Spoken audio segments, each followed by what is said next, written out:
Magandang umaga, ngayon pa yung araw ng Huwebes, November 7, 2024. Update po muli sa lagay ng panahon.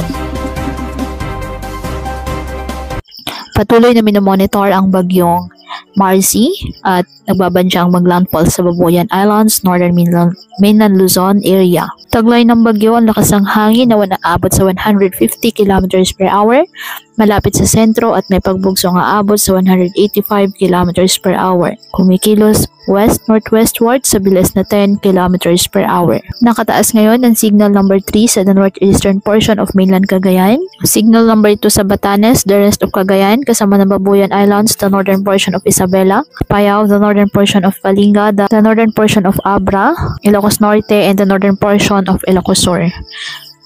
Signal number 1 sa the rest of Ilocos Sur, La Union, the northwestern portion of Pangasinan, the rest of Abra, the rest of Kalinga, Mountain Province, Ifugao, Benguet, the rest of Isabela, Quirino, and Nueva Vizcaya.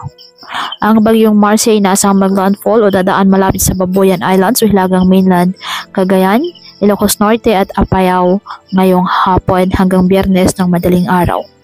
Inaasahang lalabas ng ating PAR ang bagyong Marcy sa Biyernes ng gabi. Magpapatuloy po ang paglakas ng bagyo at posibleng aabot nito ang kanyang peak intensity. Daan nito sa Babuyan Channel. At posibleng bahagyang ihina ang bagyo sa oras na may land interaction na ito, ngunit inaasahang manatili sa typhoon category ang bagyo sa pagdaan nito sa Northern Luzon.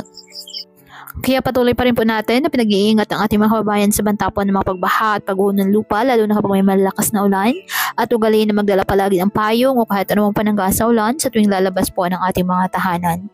At yan po muna ang update sa lagay ng panahon ngayong araw. Muli patuloy po tayo na mag-ingat at palaging tandaan, God loves you. Stay safe and God bless.